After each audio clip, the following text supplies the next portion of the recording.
Hello, I am Muhammad Yasin. This is travel ഉൾഫിസ്. അങ്ങനെ വളരെ കാലമായി വ്ളോഗ് ചെയ്യണമെന്ന് വിചാരിക്കുന്നുണ്ട്. പക്ഷേ ക്യാമറയുടെ മുന്നിൽ സംസാരിക്കുമ്പോൾ നെർവസ് ആവുന്നുണ്ട്. അതുകൊണ്ട് എത്രത്തോളം സക്സസ്ഫുൾ ആവുമെന്ന് അറിഞ്ഞുകൂടാ. അപ്പോൾ എൻ്റെ പ്രതീക്ഷ ഇന്ന് സക്സസ്ഫുൾ ആവുന്നതാണ്.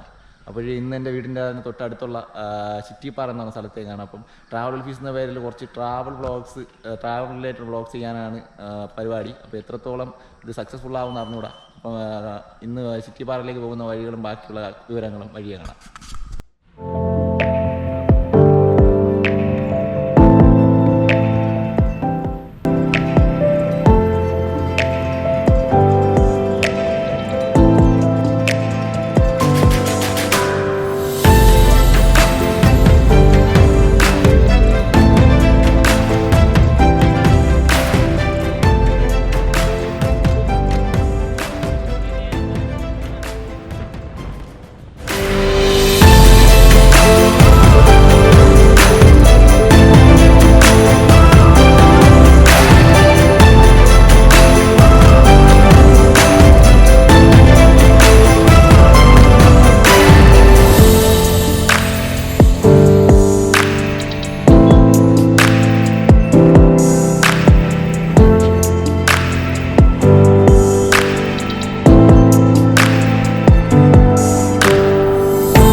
അല്ല, ഇവിടെ രാവിലെ ഇങ്ങോട്ട് ഇതുവഴിയേ പോകുള്ളൂ. അല്ല, മറ്റേ ബസ് സ്റ്റോപ്പിൻ്റെ അങ്ങോട്ട് പോകില്ല. ഞങ്ങളില്ല, ചിറ്റിപ്പാറ താഴെ വെള്ളറടയാണ്. അപ്പോൾ രാവിലെ വെള്ളറട ഇതുകൊണ്ട് രാവിലെ 6 മണിക്ക് ഇങ്ങോട്ട് വെള്ളറടയ്ക്ക് പോകും. അവിടുന്ന് 10:30 ഇങ്ങോട്ട് വരും. ഇതിലെ സ്റ്റാൻഡ് ചെയ്യുന്നു. അവിടെ നിന്ന് ഇങ്ങോട്ട് പറഞ്ഞല്ലേ ഇങ്ങോട്ട് വരണത്. അതുവഴി കയറി മറ്റേ തോട്ട് വഴി.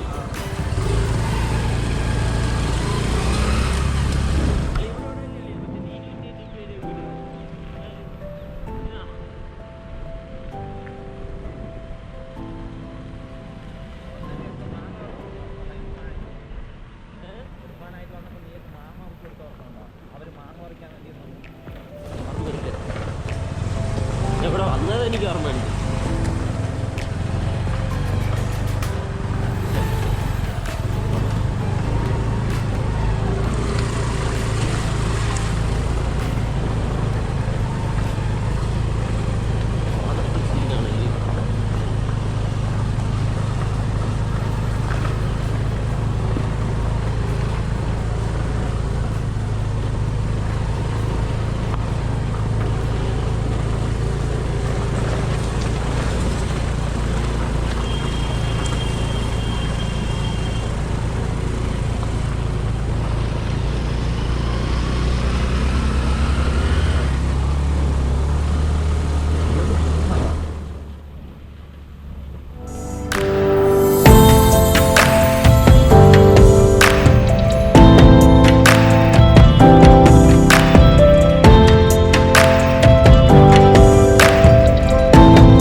ചിറ്റിപ്പാറയിൽ കയറേണ്ട വഴിയിലെത്താറായി. ഇവിടെ കഴിഞ്ഞാൽ ഇവിടെ ഒരു ചിറ്റിപ്പാറ ആയിരവല്ലി തമ്പുരാൻ ക്ഷേത്രം എന്ന് പറഞ്ഞിട്ട് ഒരു ചെറിയ ബോർഡ് വെച്ചിട്ട് ഒരു നാവിഗേഷൻ ബോർഡുണ്ട്. അതുവഴി കയറി പോയി കഴിഞ്ഞാൽ ചിറ്റിപ്പാറയിലേക്ക് എത്താം.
ഇപ്പോൾ ക്ഷേത്ര പരിപാലന സമിതി തന്നെ ഇവിടെ കുറച്ച് ബോർഡിൽ കുറച്ച് നിർദ്ദേശങ്ങളൊക്കെ വെച്ചിട്ടുണ്ട്. അപകട മേഖലയാണ്, സന്ദർശകർക്ക് സംരക്ഷണം ഉറപ്പാക്കുന്നതിന് മറ്റ് മാർഗ്ഗങ്ങൾ ഉത്തരവാദിത്വമൊന്നുമില്ല. അപ്പോൾ സ്വയം സംരക്ഷണം ഉറപ്പുവരുത്തുക. അതിശക്തമായ കാറ്റ് വീശുന്ന മേഖലയാണ്, കാൽ വഴുന്നതിന് സാധ്യത കൂടുതലാണ്, സ്ത്രീകളും കുട്ടികളും കഴിഞ്ഞ യാത്ര ഒഴിവാക്കേണ്ടതാണ്.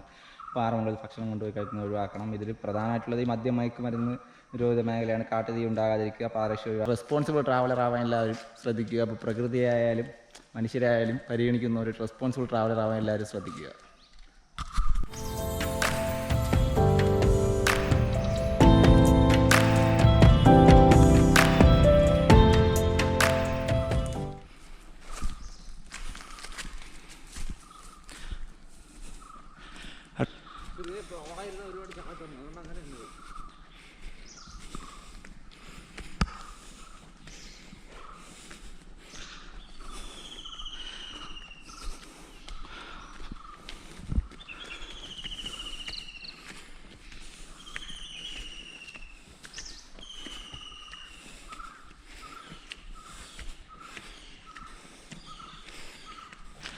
ചിറ്റിപ്പാറ ടൂറിസ്റ്റ് കേന്ദ്രമല്ല, ഇവിടെ തീർത്ഥാടന കേന്ദ്രമാണ്.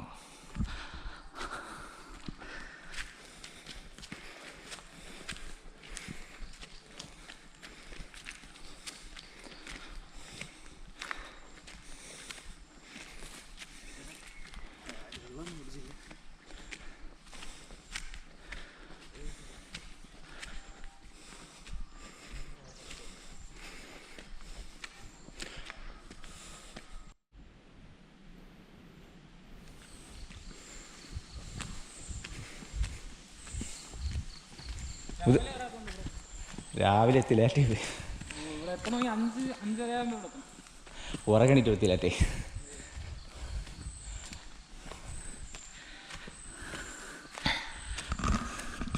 നമ്മൾ വന്നപ്പോൾ ഒരു 6:45 ഇപ്പോൾ 7 മണിയാവാറായി. അപ്പോൾ പുള്ളി പറഞ്ഞതുപോലെ മോർണിംഗ് വന്നാലേ ഉദയം കാണാൻ പറ്റുള്ളൂ ഇവിടെ.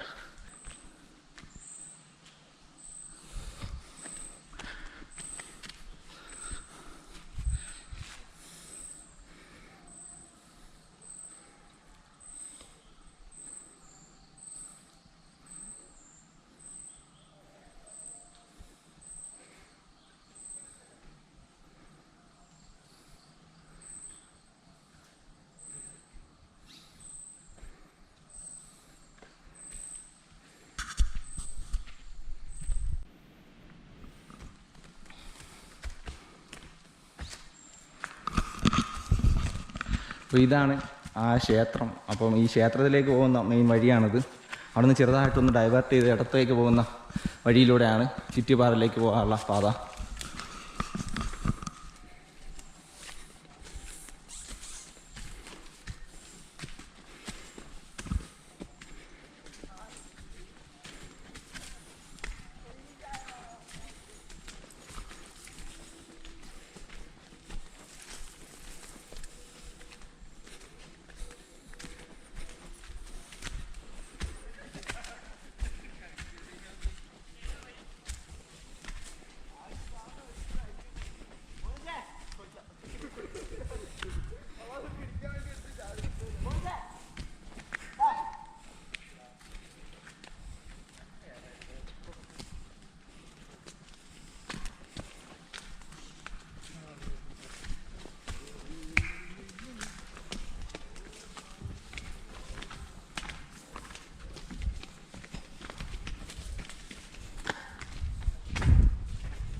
കുത്തനുള്ള കയറ്റമാണ്.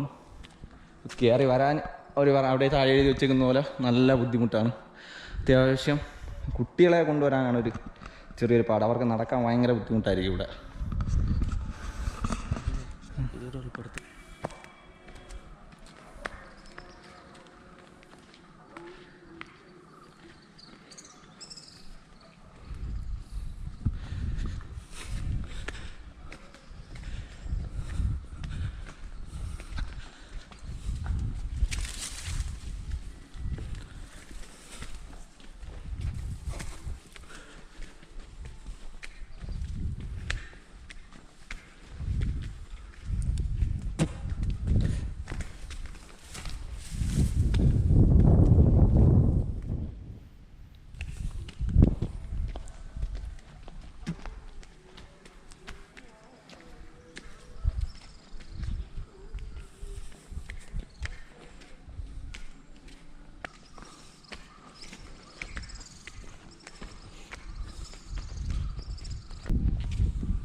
ഇവിടെ വന്നപ്പം ഇവിടെ നേരത്തെ നല്ല കുറച്ച് ആൾക്കാരുണ്ടായിരുന്നു. അപ്പോൾ എനിക്ക് സംസാരിച്ചാൽ നെർവസ് ആവുന്നുള്ളതുകൊണ്ട് ഞാൻ സംസാരിച്ചില്ല. അപ്പോൾ ഇവിടെ ഇപ്പോൾ രണ്ടുപേരുണ്ട്. അപ്പോൾ അവരുടെ അടുത്ത് ചോദിക്കുക അവരുടെ എക്സ്പീരിയൻസ് എങ്ങനെയാണ്.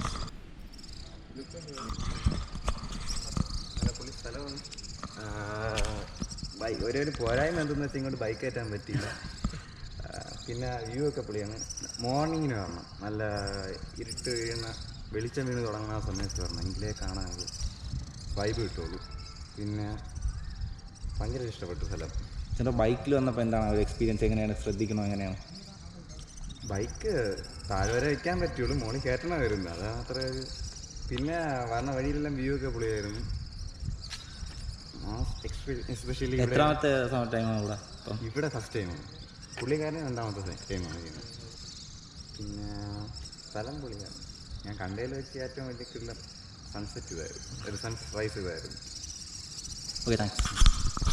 ആണെങ്കിൽ ഒരു അത്യാവശ്യം ഒരു മോർണിംഗ് വരാൻ നോക്കുക. പിന്നെ ഇവിടെ നിന്നാൽ എന്താണ് കാഴ്ചയെന്ന് ചോദിച്ചാൽ എൻ്റെ ഒരു ഒപ്പീനിയൻ വെച്ചിട്ട് ഇത് എന്താണെന്ന് വെച്ചാൽ എനിക്ക് പണ്ടേ ഇങ്ങനെ തോന്നിയിട്ടുള്ളത് ഒരു മമ്മിയുടെ ലുക്കാണെന്നാണ്. കാരണം എന്ന് പറഞ്ഞാൽ ഒരു പാറയിലൊരു മമ്മി ക്രിയേറ്റ് ചെയ്ത് എങ്ങനെ ഇരിക്കും ആ ഒരു ലുക്കാണ്. കാരണം ഫ്രണ്ടിൽ തലയും ബാക്കിൽ ഉടലും ആയിട്ടുള്ളൊരു ചെറിയൊരു സ്ട്രക്ചറാണ് സംഭവം.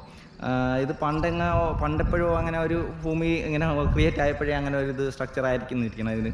പിന്നെ ഇവിടെ നിന്നാൽ എന്താണ് കാഴ്ചയെന്ന് ചോദിച്ചാൽ പിന്നെ നമുക്കിവിടെ അടുത്ത ആയതുകൊണ്ട് നമുക്ക് ഈ സ്ഥലങ്ങളെയൊക്കെ പെട്ടെന്ന് ഇങ്ങനെ തിരിച്ചറിയാൻ പറ്റുന്നുണ്ട്. കാരണം തൊളിക്കോട് പള്ളി കാണാം, പിന്നെ തൊളിക്കോടുള്ള കുറച്ചൊരു വലിയൊരു മോസ്ക് കാണാം. പിന്നെ എന്ന് പറഞ്ഞാൽ താഴെ വലിയകളം ക്ഷേത്രത്തിൻ്റെ ഇത് ഗ്രൗണ്ട് കാണാം. പിന്നെ എൻ്റെ വീട് കാണാം, പക്ഷേ അതിൻ്റെ മേലിലൂടെ എല്ലാം ഇങ്ങനെ കനോപ്പി ഉള്ളതുകൊണ്ട് വലുതായിട്ട് കാണാൻ പറ്റുന്നില്ല.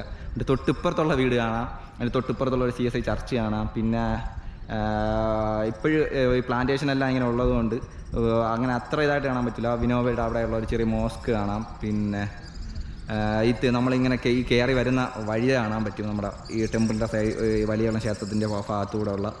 പിന്നെ ഇതെല്ലാം ഇവിടെ നിന്ന് ഒരുവിധപ്പെട്ട കാണുന്നതെല്ലാം ഫോറസ്റ്റിൻ്റെ അക്കേഷ്യ പ്ലാന്റേഷനാണ്. പിന്നെ ഒരുവിധപ്പെട്ട പ്ലാന്റേഷൻസൊക്കെ കാണാം. ഈ തോട്ടുമുക്ക് ആ ഭാഗത്തൊക്കെ കുറച്ച് കൈതച്ചക്ക പ്ലാന്റേഷൻ അങ്ങനെയുള്ള കുറച്ച് കാര്യങ്ങൾ കാണാം. പിന്നെ അത്യാവശ്യം കുറച്ച് പക്ഷികൾ അവിടെ ഭയങ്കരമായിട്ട് ഇങ്ങനെ ചുറ്റിപ്പറ്റി കുറച്ച് പക്ഷികളുണ്ട്, പക്ഷേ എന്ത് പക്ഷികളാണെന്ന് എനിക്കറിഞ്ഞൂടാ. പിന്നെ കാണാനുള്ളതെന്ന് പറഞ്ഞാൽ ഇവിടെ വരാൻ ശ്രമിക്കുമ്പോൾ നിങ്ങൾ കുടിവെള്ളം കൊണ്ടുവരാൻ ശ്രമിക്കുക. കാരണം ഇവിടെ അടുത്ത് ഷോപ്പൊന്നുമില്ല. പിന്നെ ഇവിടെ താഴെ വരെ എഴുതി വെച്ചിരിക്കുന്നത് പോലെ പുകവലി, മദ്യപാനം അങ്ങനെയുള്ള സാധനങ്ങളൊക്കെ കൊണ്ടുവരാതിരിക്കുക. കാരണം എന്ന് പറഞ്ഞാൽ ഒരിടം ഒരു ക്രൗഡായി വരുമ്പോൾ തന്നെ ആൾക്കാർ സാധനങ്ങൾ ഇങ്ങനെ മദ്യം അല്ല ഈ പുകവലി അങ്ങനെയുള്ള സാധനങ്ങളൊക്കെ കൊണ്ടുവന്ന ആ സ്ഥലത്തിൻ്റെ ആ ഒരു ഇത് നമ്മൾ കളയാതിരിക്കുക. അപ്പോൾ പ്ലാസ്റ്റിക്കൊക്കെ നമ്മൾ കഴിവതും നമ്മളെ തന്നെ തിരിച്ച് കൊണ്ടുപോയിട്ട് വേറെ എവിടെയെങ്കിലും കൊണ്ടുപോയി ഡംപ് ചെയ്യാനുള്ള ഒരു മനസ്സ് കാണിക്കുക. പിന്നെ അത്യാവശ്യം കാണാൻ പറ്റുന്നതെന്ന് പറഞ്ഞാൽ അങ്ങ് ദൂരെ തന്നെ നമ്മുടെ വലിയമല ISRO, പിന്നെ അതിൻ്റെ കൂടെയുള്ള ഇൻസ്റ്റിറ്റ്യൂട്ട്, ലിക്വിഡ് പ്രൊപ്പൽഷൻ സെൻറ്റർ, അങ്ങനെയുള്ള കുറച്ച് വിഷ്വലൊക്കെ ഇവിടെ നിന്ന് അത്യാവശ്യം കാണാൻ പറ്റുന്നുണ്ട്. മോർണിംഗ് ആണ് കുറച്ചുകൂടി ബെറ്റർ. ഈവനിങ് ആണെങ്കിൽ ഒരു 5 PM വരാൻ നോക്കുക. ഒരു 5 PM വന്നു കഴിഞ്ഞാൽ ഒരു 6 PM 7 PM തിരിച്ചിറങ്ങാൻ നോക്കുക. കാരണം രാത്രി ആയി കഴിഞ്ഞാൽ പിന്നെ വെട്ടം കാണില്ല. പിന്നെ അതുപോലെ തന്നെ തിരിച്ചിറങ്ങാനുള്ള വഴി തിരിച്ചറിയാൻ പറ്റില്ല. അപ്പം നിങ്ങൾക്ക് വന്നു കഴിഞ്ഞാൽ നിങ്ങൾ എത്രയും വേഗം നിങ്ങൾ രാത്രി ഇരുട്ടുന്നതിന് മുമ്പ് തന്നെ തിരിച്ചിറങ്ങാൻ നോക്കുക. അപ്പം എനിക്ക് തോന്നുന്നത് എന്താണെന്ന് വെച്ചാൽ ഇത് അത്രത്തോളം ഒരു ട്രെൻഡായിരുന്നില്ല. ആ ഒരു സോഷ്യൽ മീഡിയയിലും ഇൻസ്റ്റാഗ്രാമിലും ഫേസ്ബുക്കിലൊക്കെ വന്ന ഈ പ്ലേസ് ഒരു ട്രെൻഡായ ശേഷമാണ് ഇവിടെ ഇത്രയും ഒരു ക്രൗഡ് വന്നത്. ഇപ്പോൾ ഒരുവിധപ്പെട്ടവർക്കൊക്കെ എനിക്ക് തോന്നുന്നു അറിയാൻ തോന്നുന്നു ഇവിടെ ഈ ഒരു പ്ലേസിനെ പറ്റി. അപ്പോൾ എനിക്ക് തോന്നുന്നു ഞാൻ ഒരുവിധം സക്സസ്ഫുള്ളായി തന്നെ ഈ വ്ളോഗ് ചെയ്തു എന്നാണ് എൻ്റെ ഒരു വിശ്വാസം. അത് എത്രത്തോളം ഉണ്ടെന്ന് ഡൗട്ട് ഇറങ്ങുമ്പോൾ അറിയാം. അപ്പോൾ എല്ലാവർക്കും താങ്ക്സ്.